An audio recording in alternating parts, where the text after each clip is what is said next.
You are welcome to the GMAT 41's YouTube channel. So in this video, I am going to deal with past question and answers on Physics 101, General Physics. However, before we move on into this class, I would like to make reference to this writing on the screen. And that is why I love the Bible, God's Word, so much. Yeah, of course, secularly, the GMAT 41 drives towards education. Secularly, okay? But of course, I respect so much, being religious in nature, the importance of God's Word. John 8:32, you will know the truth. The truth will set you free. Now, I just wish to apply this, okay, to the aspect of education, because one thing I've come to find out is if we take the advice of the Bible to heart, in every aspect of our life, you'll see things working the way it should be. So what point do I want to extract from this writing, showing on the screen, from God's Word, the Bible? It is the fact that if you know the truth regarding your studies, education at present, it will set you free. You will learn with much reduced stress. And what is the truth that I want to pass to you today? It is, take your online studies seriously. So that device you have for which you can use to surf the net, your phone. You want to use that to make sure you enhance your studies online. You dear students, please, don't take this for granted. Truthfully, GMAT 41 also run physical classes, tutorials. Are you following? Like in Unizik, on campus, I hold my tutorial classes there for 100, 200, and 300 level students. I also run jam classes here in Oka, Anambra State at Integral Development Consult, IDK. These are physical classes where I meet people one-on-one to teach, physical contact teaching. However, like I said, please never neglect the importance of online learning. That is one basic truth that will help you to enhance your studies very well. For example, you say that I'm trying to reach out to people with past question and answers, to students of Unizik specifically in 100 level, and then beyond to other students in other schools. This is possible through online learning. And that is why I want to take this seriously. It's going to help you to speed up in your studies.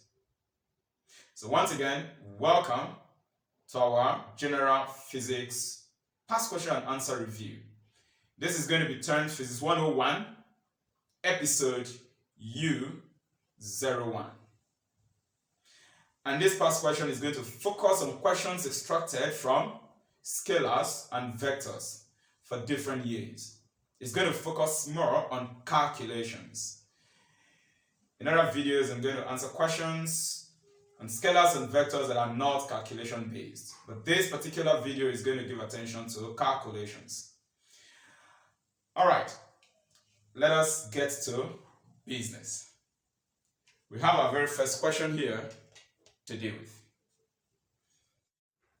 If force F equals 4I minus 2J plus 2K acts on a particle at a position R equal to I minus 2J minus K, calculate the turning moment exerted on the particle about the origin. We've got the options there, but that's not much of a problem, because all we have to do is to solve this question. Once you solve and solve correctly, the answer will simply be there.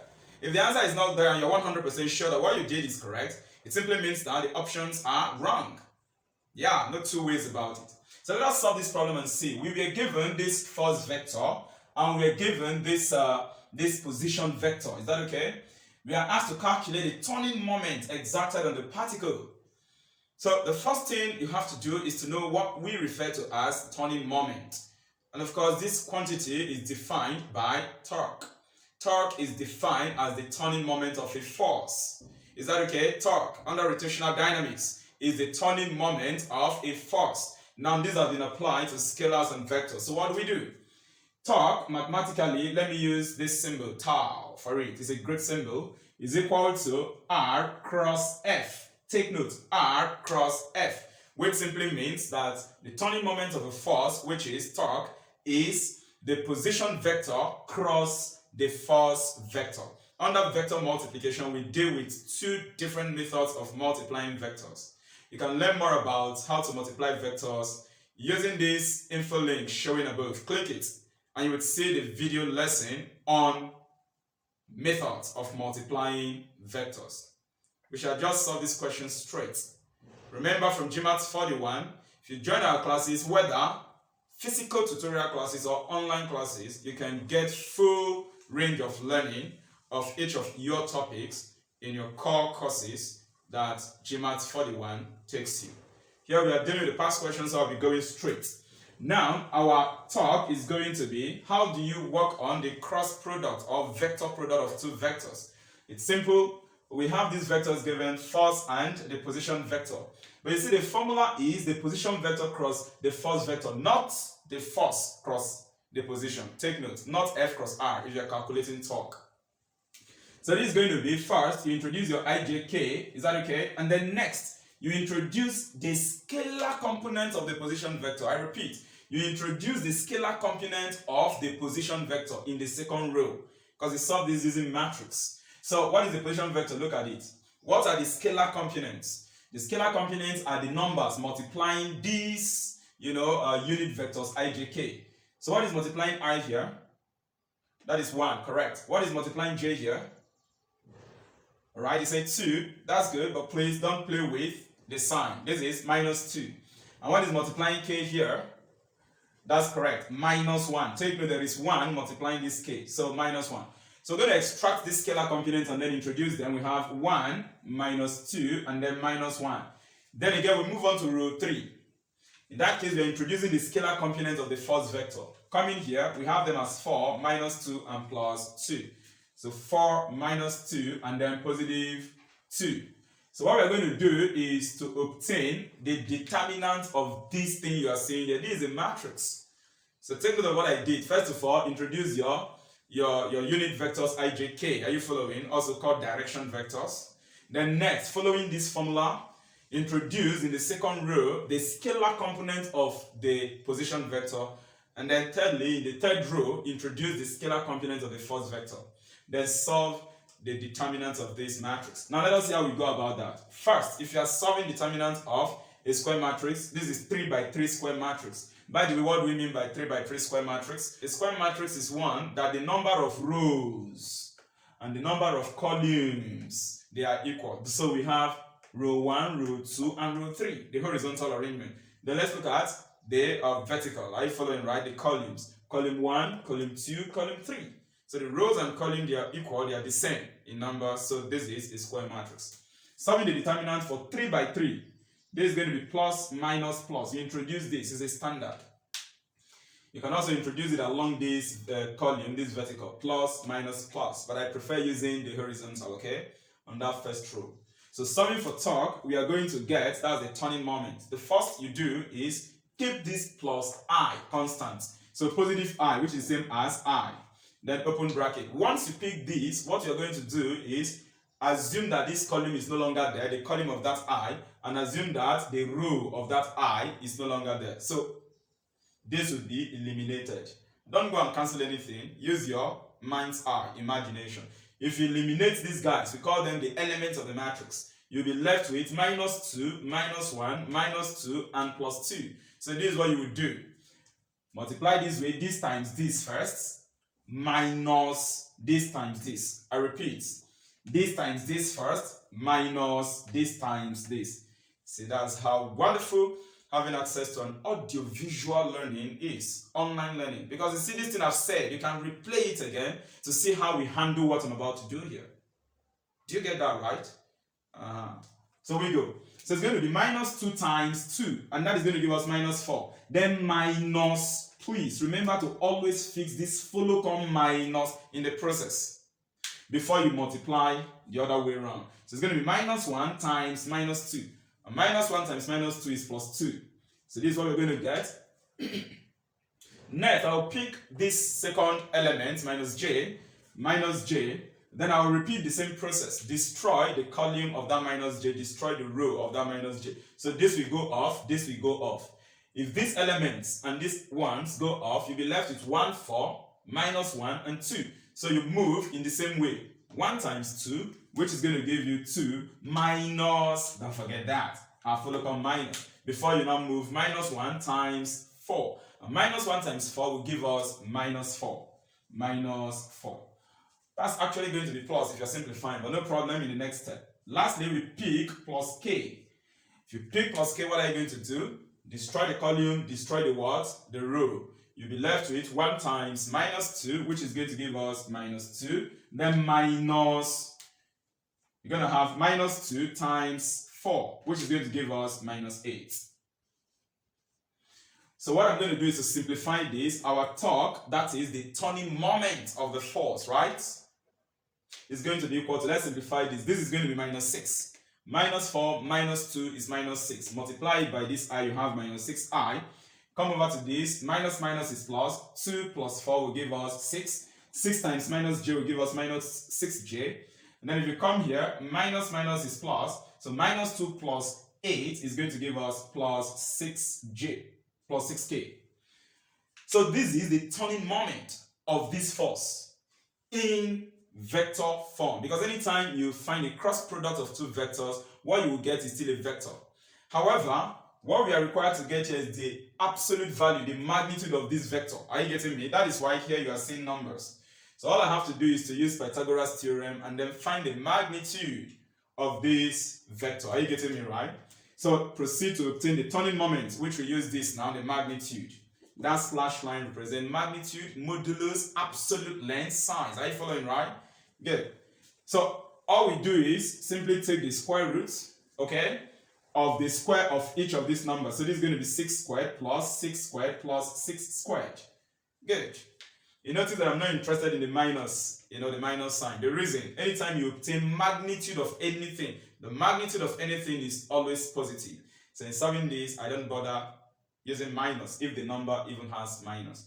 The square will remove that minus for you. So this is 36, this is 36, this is 36.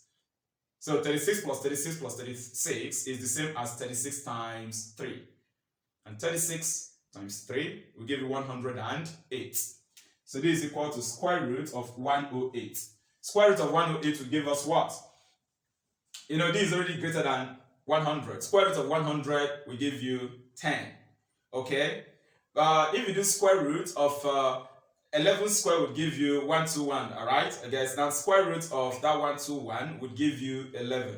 So you notice that 108 is between 100 and 121. These are the two perfect squares. I'm sorry, I don't have calculator, so that's why I'm trying to estimate this value, okay? So all I know is that square root of this 10.108 will be above 10, because square root of 100 is 10 already. But this is 108. So it's going to be above 10, right? But less than 11. Because square of 11 will give you 121, which is greater than this already. So all we have to do is to look for the option that is 10 point something approximately. Alright, but the approximate value will be closer to 10, since 108 is closer to 100. That's just a trick. Coming here, the correct answer is D, for what we have here. And that's how we solve this. So I think based on that, I have 10.4, and the unit is Newton meter. The unit of the turning moment of the force, which is torque, is Newton meter, because it is something about position and what? Force. Force is Newton, position in meter. Alright, I hope you enjoyed this, right? Please support GMATS 41, okay? Support GMATS 41 so that we'll continue to give you the best. You can become a channel member in order to learn more and gain access to all the GMATS 41's online materials. To do this, just below this video lesson, you have the Join tab. Click on the Join tab. Now select one of the packages. Please, to follow up very well for this special classes, I advise you to select the Platinum level, because that will give you access to all the video lessons available. Is that okay? On the platform. Alright, we are moving on to our next question, number 2. Question number 2. If A equals 2i plus 5j minus k and B equals 3i minus 2j plus 4k, we are required to find b minus a in this past question. Now we have the options there. Don't bother. Do the right thing and you see the answer there. Like I always encourage you, if the answer is not there and you've done the correct thing, don't bother yourself. Empty space is also an answer to an exam question. An examiner can choose to do that. Alright, now we are solving b minus a, meaning we are subtracting vector a from vector b. Now how do you subtract or add vectors? That arithmetic or algebra of vectors is simply done by respecting their like terms. Anytime you are doing addition and subtraction and dot product multiplication, simply take the vector components in order of their like terms. The question will now be, how do you identify the like terms of vectors? And the answer is simple. Simply follow the unit vectors, the direction vectors. That is I to I, j to j, and k to k. So that's what we're going to do here. Let me bring out vector b. I can actually solve this straight, just 3i minus 2i, and you get I, you go minus 2j minus plus 5j, which will give you minus 7j, something like that. But let's just do the working on the board. 3i minus 2j and then plus 4k. We are subtracting vector a from it, which is 2i plus 5j minus k. Good. So moving on, this is going to be 3i minus 2i. You mustn't punish yourself pronouncing the I. You can just pick the scalar components, the numbers multiplying the unit vectors. Then carry out the arithmetic. Any answer you get, you multiply it by the unit vector you are dealing with. So like in this case, 3 minus 2 will give us 1. Then 1 times I. Simply attach the I there. 1 times I will still give you I. Meaning that 3i minus 2i is I. Then next, we have minus 2j minus plus 5j. Please take note, whenever negative is opening up a bracket, the signs inside the bracket will change. If you have plus in the bracket, it changes to minus. If you have minus in the bracket, it changes to the plus. That is the strength of negative opening up a bracket. Which means this plus 5j is actually minus 5j because of this minus. So we are working on minus 2 minus 5, which will give us minus 7 multiplied by the unit vector j that you are dealing with, which is minus 7j. Then 4 minus, what is multiplying this k here is 1. Is that not so? That's minus 1k, right? This minus will change to plus because of this minus out here, which means this is simply 4 plus 1. And that's going to give us plus 5k. Is that okay? And this, of course, becomes the result of the subtraction vector b minus vector a. Looking at this, the correct option is option A. I hope you're enjoying this, right? If you do have any question, please remember to make use of the comment box below this video. Drop your questions and I will be there to respond. Share this video so that other friends, your classmates, other scholars, alright, will come across it and then watch the video in order to learn. Let's help one another. These stuffs are simple. And GMAT 41 is here to always make them even simpler. 1 plus 1. We're moving on to our next question, number 3. Oh no, we've got the question here, right? Okay, question number 3. Given two vectors A equals 6i minus 3j plus k and B equals 2i minus j plus 2k, we are required to find the cross product of A and B. Already our first question should help us to know what we should do here, okay? Now we are looking for A cross B. So to get A cross B, you are going to set out a matrix using these two vectors. And that's going to be a 3 by 3 square matrix because this vector contains ijk. Is that okay? If it is, let's say, only ij, that's two-dimensional vectors, that is going to form a 2 by 2. Is that okay? Now, moving on, we have first ij and what? K. Then introduce the scalar components, the numbers in vector A, because we are looking for A cross B. Let me say this quickly. If it is B cross A that we are looking for, after this ijk, the next row, the second row, you'll be introducing the scalar components of vector B. Okay? But since you are looking for A cross B, please, you follow that order. Reason, A cross B is not exactly the same as B cross A. They are anti-parallel. We move on. The scalar components of vector A are 6 minus 3 and 1. Because 1 is multiplying K here. We enter that of B. We have 2 minus J.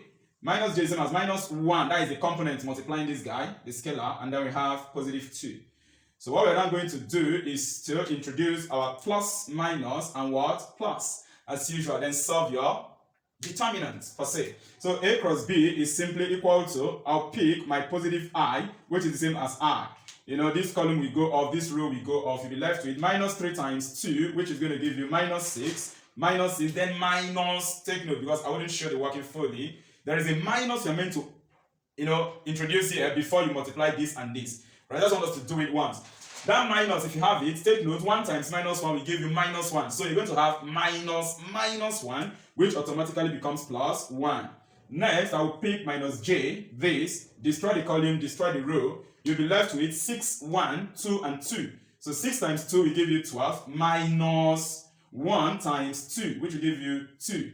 Then finally you pick plus k. And then this column will go off, this row will go off. We have 6 times minus 1, which will give us minus 6. Then minus, I don't want to show that minus in this case anymore. Here I showed it because the second guy, when we multiply 1 and 2, it gave us positive. So that follow-come minus in the process will appear. But in this case, after doing 6 times minus 1, which is minus 6, minus, watch, 3, that is minus 3 times 2. Minus 3 times 2 will give you minus 6. So here it's going to produce minus 6, which automatically becomes plus 6. Is that okay? So solving this out, we are going to get minus 6 plus 1 is minus 5. Multiplied by I, you get minus 5i. And then we have minus j, 2 minus 12 minus 2 will give you 10. Then that 10 times minus j will give you minus 10j. Then if you look at this, minus 6 plus 6 is 0. 0 times k would give you this part to be equal to what? 0. So forget about that. We are done, and this is the answer. Remember I told you in the first question that cross product of 2 vectors will usually produce a what? A vector. Except if the examiner from the option requests that you obtain the magnitude of the vector. If maybe we are asked to find magnitude of the cross product of A and B, it means we are looking for the magnitude, that thing with slash. After obtaining this vector, we'll use Pythagoras theorem to now get the magnitude, just like I did in question number 1. Alright guys, what's the correct option here? Looking at what we've got, that goes with option A. We are moving, and I hope you are learning, right? Don't risk it. Please, do your best to follow up with GMAT 41. Especially if you're in Unizik in 100 levels specifically, for example. Contact GMAT 41 in order to join my classes. If you prefer physical tutorial, fine. You can contact me to join our physical classes. Remember, we offer you full load of online class as well too. Anyone that is convenient for you, the GMAT 41 is right here to give you that and assist you. Let us move on to question number 4.